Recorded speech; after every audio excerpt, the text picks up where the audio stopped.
الحمدللہ وحدہ لا شریک لہ والصلاة والسلام علی من لا نبی بعدہ اما بعد فاعوذ باللہ من الشیطان الرجیم بسم اللہ الرحمن الرحیم وَكُلًّا نُقُصُّ عَلَيْكَ مِنْ أَنْبَاءِ الرُّسُلِ مَا نُثَبِّتُ بِهِ فُؤَادَكَ اللهم صل على محمد وعلى آل محمد كما صليت على إبراهيم وعلى آل إبراهيم إنك حميد مجيد اللهم بارك على محمد وعلى آل محمد كما باركت على إبراهيم وعلى آل إبراهيم إنك حميد مجيد کب یاروں کو تسلیم نہیں کب کوئی ادب انکاری ہے، کب یاروں کو تسلیم نہیں کب کوئی ادب انکاری ہے، اس کوئے طلب میں ہم نے بھی دل نظر کیا جانواری ہے۔ کچھ اہل ستم کچھ اہل حشم میں خانہ گرانے آئے تھے، کچھ اہل ستم کچھ اہل حشم میں خانہ گرانے آئے تھے، دہلیز کو چوم کے چھوڑ دیا دیکھا کہ یہ پتھر بھاری ہے۔ زخموں سے بدن گلزار سہی تم اپنے شکستہ تیر گنو، زخموں سے بدن گلزار سہی تم اپنے شکستہ تیر گنو، خود ترکش والے کہہ دیں گے یہ بازی کس نے ہاری ہے۔ معزز علماء کرام، اس وقت آپ حضرات کے سامنے بیان کرنا مقصود نہیں۔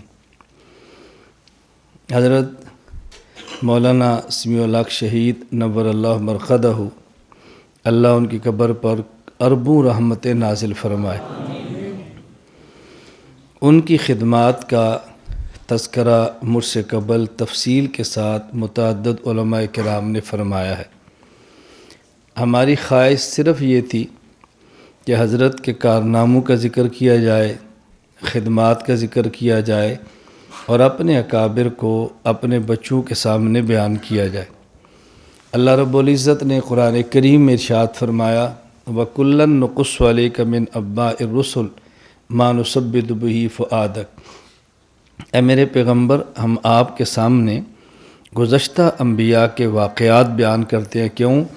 اس کے ذریعے ہم آپ کا دل مضبوط کرنا چاہتے ہیں۔ جب بندے پر مشکلات آتی ہیں، حالات مخالف ہوتے ہیں، تو پھر اپنے بڑوں کے تذکرے سے دل مضبوط ہوتا ہے۔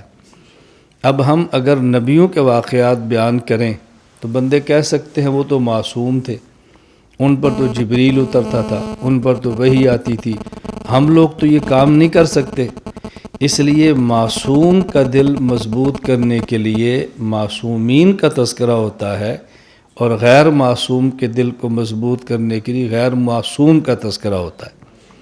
تو ہم مولانا سمیع الحق صاحب کا تذکرہ کیوں کرتے ہیں؟ تاکہ یہ پتہ چلے بوڑھا طاغوت کے سامنے ڈٹ سکتا ہے تو 15 سال کا نوجوان بھی ڈر سکتا ہے، بزرگ میدان میں اتر سکتا ہے تو پھر 20-25 سال کے نوجوان بھی اتر سکتے ہیں۔ ہم انشاءاللہ العزیز کوشش کریں گے حضرت مولانا سمیع الحق شہید رحمہ اللہ کی جو خدمات تھی ان کا ذکر کریں، اور حضرت کا جو مشن تھا ہم اس کو جاری رکھیں۔ ہم چھوٹوں کا کام ہے کہ بڑوں کے کام کو آگے بڑھائیں۔ چند دن قبل حضرت حاجی عبدالوہاب صاحب رحمۃ اللہ علیہ کا انتقال ہوا، ان کے بعد حضرت مولانا محمد جمیل صاحب رائیونڈ کے امام اور خطیب کا انتقال ہوا۔ ہمارے اکابر ہیں، بڑے ہیں۔ ہم پورے دین کی بات کرتے ہیں، دعوت و تبلیغ ہو، تصنیف و تالیف ہو، جہاد فی سبیل اللہ ہو، خانقاہوں میں تزکیہ ہو، یا دینی سیاست ہو، ملکی اور قومی خدمات ہوں، یہ سب دین کے شعبے ہیں، اور ہم انشاءاللہ کوشش کریں گے اپنی ہمت اور وسعت کی حد تک ان سارے شعبوں میں کام کرنے والے حضرات کے ساتھ اپنے تعاون کو جاری رکھیں۔ اس وقت ہمارے پاس اسٹیج پہ جو حضرات تشریف فرما ہیں، سرگودا کے علماء اور مشائخ بھی ہیں، کچھ تشریف لے گئے ہیں اپنے کاموں اور عذر کی وجہ سے، ایک دو حضرات نہیں تشریف لا سکے، ان کے اپنے عذر تھے، آنا تھا، نہیں آ سکے۔ باقی حضرت مولانا عبدالجبار صاحب دامت برکاتہم، حضرت مولانا محمد اکرم طوفانی صاحب دامت برکاتہم بطور خاص ہمارے بڑے ہیں، اسٹیج پر تشریف فرما ہیں، اور باہر سے جو ہمارے مہمان ہیں آپ نے ان کا بیان سنا ہے۔ حضرت مولانا تھانوی صاحب، حضرت مولانا فاروقی صاحب، مولانا یوسف شاہ صاحب، اور اس کے ساتھ ہمارے اہم ترین بزرگ حضرت مولانا عبدالخالق صاحب دامت برکاتہم اسلام آباد سے بطور خاص تشریف لائے ہیں، جمعیت علماء اسلام کے مرکزی نائب امیر ہیں، اور میرے لیے اسلام آباد میں ایسے ہیں جیسے میرا گھر ہے، محبت بھی بہت فرماتے ہیں۔ میں سال میں ایک بار بیان بھی کرتا ہوں، تو میں ان سب کا شکریہ ادا کرتا ہوں۔ اللہ تعالیٰ ان حضرات کا آنا قبول فرمائے۔ میں دو باتیں کہہ کر آپ سے اجازت چاہوں گا، اس کے بعد دعا ہو جائے گی، تو پھر انشاءاللہ نماز پڑھیں گے جماعت کے ساتھ، فوراً بعد کھانا ہوگا۔ آپ کو پتہ ہے کہ ہمارا کام کس طرح نظم کے ساتھ ہوتا ہے، آپ جو ہی دعا ہوگی تو 5 منٹ بعد جماعت کھڑی ہو جائے گی، آپ نماز سے فارغ ہوں گے تو دسترخوان لگا ہوگا، کھانے کے بعد آپ حضرات اپنے اپنے کام میں لگ جائیں۔ آپ کی اپنی مصروفیات ہیں، مہمانوں کی اپنی مصروفیات ہیں، نہ مہمان کو تنگ نہ کریں، وقت کم ہے، ان حضرات نے آگے سفر بھی کرنا ہے۔ تو میں نے صرف 2 باتیں آپ کی خدمت میں عرض کرنی ہیں۔ پہلی بات یہ کہ ہم جس ملک میں رہتے ہیں اس کا نام ہے اسلامی جمہوریہ پاکستان۔ پاکستان کا ایک نظریہ ہے اور ایک جغرافیہ ہے۔ ہم پاکستان کا نظریہ یعنی لا الہ الا اللہ محمد رسول اللہ اسلام، اس کی حفاظت بھی کریں گے، اور پاکستان کا جغرافیہ کراچی سے لے کر چترال تک اور لاہور سے لے کے بلوچستان کی آخری سرحد تک ہم انشاءاللہ اس کی حفاظت کریں گے۔ اور ہمارا نظریہ ہے کہ اور ہمارا عقیدہ ہے، پاکستان کے نظریے کا تحفظ کرتے ہوئے اپنی جان دے وہ بھی شہید ہے، اور پاکستان کا جغرافیہ اس کا تحفظ کرتے ہوئے جان دے وہ بھی شہید ہے۔ نظریہ پاکستان کا تحفظ علماء کرتے ہیں، جغرافیہ پاکستان کا تحفظ افواج پاکستان اور ادارے کرتے ہیں۔ ہم علماء اور افواج پاکستان ایک پیج پر کھڑے ہیں۔ ہم سمجھتے ہیں کہ ایمان کا تحفظ ہمارے ذمہ ہے، جسم اور جان کا تحفظ ان کے ذمہ ہے۔ اگر کوئی اسلام کی نظریاتی سرحد کو کراس کرتا ہے تو فائرنگ علماء کرتے ہیں، اگر جغرافیائی پاکستان کی سرحد کو کوئی کراس کرتا ہے تو فائرنگ فوج کرتی ہے۔ علماء کی فائرنگ کا نام دلائل ہیں اور فوج کی فائرنگ کا نام گولیاں ہیں۔ اسلام پاکستان کے نظریے کے تحفظ کے لیے دلائل ہمارے ذمہ ہیں، اور پاکستان کے جغرافیے کے تحفظ کے لیے یہ ذمہ داری افواج پاکستان کی ہے۔ تو جغرافیے کے تحفظ میں ہم فوج کے ساتھ کھڑے ہیں، اور نظریے کے تحفظ میں اگر فوج ہمارے ساتھ کھڑی ہے تو انشاءاللہ العزیز نہ کوئی پاکستان کا نظریہ اسلام کا کچھ بگاڑ سکتا ہے، اور نہ ہی پاکستان کا جغرافیہ پاکستان کی سرحدات کا کوئی بگاڑ سکتا ہے انشاءاللہ العزیز۔ اور ہم یہ دونوں کی حفاظت کریں گے اور اپنا ایمان سمجھ کر کریں گے انشاءاللہ العزیز، انشاءاللہ العزیز۔ میں اس لیے ہماری مرکز اہل سنت والجماعت کی پالیسی بڑی واضح ہے کہ ہم ان دونوں چیزوں پر کوئی کمپرومائز نہیں کر سکتے، نہ ہی نظریہ پاکستان پر اور نہ ہی جغرافیہ پاکستان پر۔ حضرت مولانا سمیع الحق شہید رحمۃ اللہ علیہ نظریہ پاکستان کے بھی علم بردار تھے اور جغرافیہ پاکستان کے بھی علم بردار تھے۔ انہوں نے اسلام کا تحفظ بھی کیا ہے اور پاکستان کا تحفظ بھی کیا ہے، اور سپاہی بن کر نہیں، کمانڈر اور جرنیل بن کر کیا ہے۔ تو جن چیزوں کے تحفظ کے لیے حضرت مولانا جرنیل بن کر لگے رہے، ہم اگر اس کے سپاہی بن کے لگ جائیں تو ہمیں اللہ کی دربار سے امید ہے، اللہ کی ذات سے، کہ اللہ تعالی ہمارا حشر بھی قیامت کے دن ان شہداء کے ساتھ کرے گا انشاءاللہ۔ دوسری بات، حضرت مولانا سمیع الحق صاحب شہید رحمۃ اللہ علیہ کو جو اللہ نے مقام دیا ہے، دیکھیے ایک ہمارا مسئلہ ہے، ہم جو روتے ہیں، کڑتے ہیں، پریشان ہوتے ہیں، وہ حضرت کی شہادت پر نہیں، حضرت کی جدائی پر، حضرت کی شہادت پر نہیں، مظلومانہ اور درندگی کے ساتھ ان پر کیے جانے والے وار پر۔ جہاں تک شہادت حضرت کی ہے، میں بڑے واضح لفظوں میں کہتا ہوں کہ جو ان کی خدمات تھیں اس کا صلہ اس دنیا میں شہادت ہی تھا جو اللہ نے ان کو دیا ہے، اور یہ ان کا حق بنتا تھا۔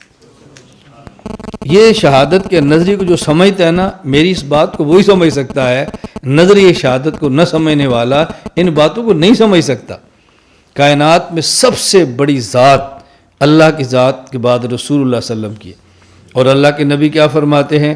والذی نفس محمد بیدی لوددت ان اقتل فی سبیل اللہ، وہ ذات جس کے قبضے قدرت محمد کی جان ہے، میں قسم اٹھا کر کہتا ہوں کہ مجھ محمد کا دل چاہتا ہے میں اللہ کے راستے میں شہید ہو جاؤں۔ دیکھیں یہ اللہ کے پیغمبر مانگ رہے ہیں نا۔ اور فاروق اعظم رضی اللہ تعالیٰ عنہ ممبر پر کھڑے ہو کے ارشاد فرما رہے ہیں، ان فی الجنت قصرا، جنت میں ایک محل ہے، لہ مئۃ ابواب، اس کے 100 دروازے ہیں، وعلی کل باب الف من الحور، ہر دروازے پر 1000 حور ہے، لا يدخل فیہ الا نبی، اس میں نبی داخل ہوگا۔ پھر حضور کی قبر مبارک کی طرف توجہ کی اور کہا ہنی اللہ کا یا صاحب ھذا القبر، حضور آپ کو مبارک ہو، وہ محل آپ کو ملا ہے۔ او صدیق، یا اس میں صدیق جائے گا۔ پھر صدیق اکبر کی قبر طرف توجہ کی، کہا ہنی اللہ کا یا صاحب ھذا القبر، ابو بکر آپ کو مبارک ہو۔ او شہید، یا اس میں شہید جائے گا۔ پھر عمر رو پڑے اور فرمانے لگے انا لک شہادت یا عمر، عمر تجھے شہادت کیسے ملے گی؟ کیا مطلب تھا کہ خلافت کی ذمہ داریوں پر تو مدینے سے باہر تو جاتا نہیں، اور شہادت ملتی ہے بازاروں میں، میدانوں میں، تو گھر بیٹھا تجھے کیسے ملے گی؟ پھر عمر رضی اللہ تعالیٰ عنہ نے ایک تاریخی جملہ فرمایا جو تاریخ نے اپنے سینے پہ قیامت تک کے لیے محفوظ کیا ہے۔ فرمایا ان اللہ الذی اخرجنی من مکہ الی دار الہجرہ قادر علی ان یسوق الی الشہادہ، وہ اللہ جو عمر کو مکہ سے نکال کے مدینہ لایا، اس بات پر قادر ہے کہ شہادت کو باہر سے کھینچ کر مدینہ عمر کے پاس لائے۔ میری مجبوریاں ہیں خلافت کی، میں نہیں جا سکتا، اللہ شہادت کو یہاں لیا۔ اور عمر دعا مانگا کرتے اللہم ارزقنی شہادتا فی سبیلک واجعل موتی فی بلد حبیبک، یا اللہ مجھے موت بھی دے اور شہادت بھی حضور کے شہر میں دے۔ حضرت عمر کی اللہ نے دعائیں قبول فرمائی ہیں، تو اس معاملے پر ہمیں کوئی الجھن نہیں ہے۔ ہم سمجھتے ہیں شہادت حضرت کا حق تھا اور اللہ نے ان کو عطا فرما دیا۔ بس الجھن اس درندگی پر ہے، جدائی پر ہے، سرپرست کے سر سے ہٹنے پر ہے۔ ہم چھوٹے ہیں، جب بڑا نہیں ہوتا چھوٹا روتا بھی ہے، پریشان بھی ہوتا ہے، پھر اس کو تسلی دی جاتی ہے۔ بس میں اور آپ آخر میں ایک عزم کر لیں کہ بڑے جا رہے ہیں، اس جانے پر پریشان تو آدمی تباً ہوتا ہے، رونا آتا ہے، دکھ ہوتا ہے، لیکن ہم عزم کریں کہ جو کام ہمارے بڑوں نے فرمائے تھے وہ کام ہم چھوٹے انشاءاللہ جاری رکھیں گے، انشاءاللہ۔ اسلام کی حفاظت ہماری ذمہ داری ہے، پاکستان کی حفاظت ہماری ذمہ داری ہے، ملک میں امن کو قائم کرنا ہماری ذمہ داری ہے۔ اس حوالے سے ہمیشہ ہم الجھتے نہیں ہیں، اپنوں سے ہرگز نہیں الجھتے۔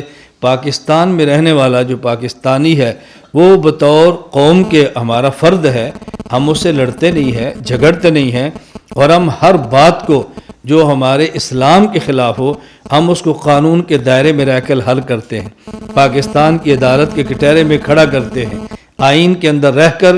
ہمیں ملک میں اسلام کی اجازت بھی ہے، ہمارا آئین رکاوٹ نہیں ہے، ہمارا آئین اسلام کے کام کرنے کی اجازت دیتا ہے، لہٰذا میں آئین کو توڑ کر اور قانون کو توڑ کر کام کرنے کی ضرورت نہیں ہے۔ ہم آئین کی حدود میں رہتے ہوئے دین کا کام کریں گے۔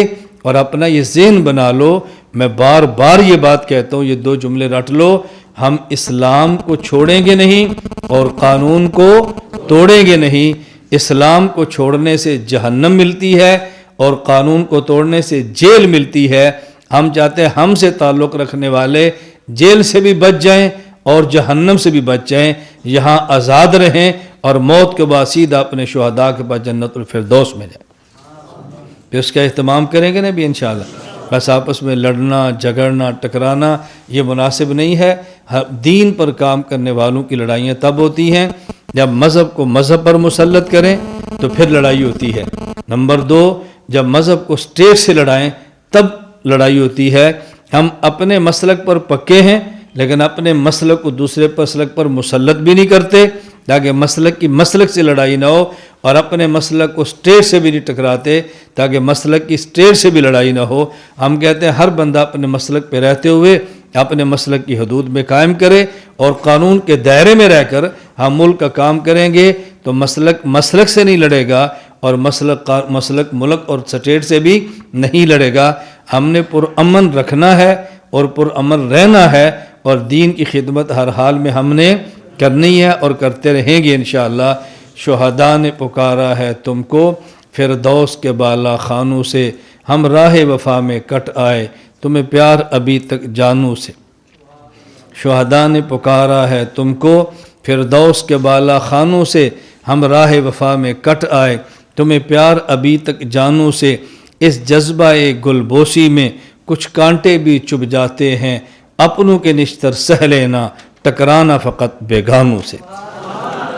اللہ تعالی ہم سب کو حضرت کے قدم مبارک پر چلنے کی توفیق عطا فرمائے۔ تو دعاؤں کا سلسلہ بھی جاری رکھیں، احصال ثواب کا سلسلہ بھی جاری رکھیں، اور دعائیں جاری رکھیں۔ لا الہ الا اللہ، لا الہ الا اللہ، لا الہ الا اللہ، ما لنا رب سوا۔ لا الہ الا اللہ، لا الہ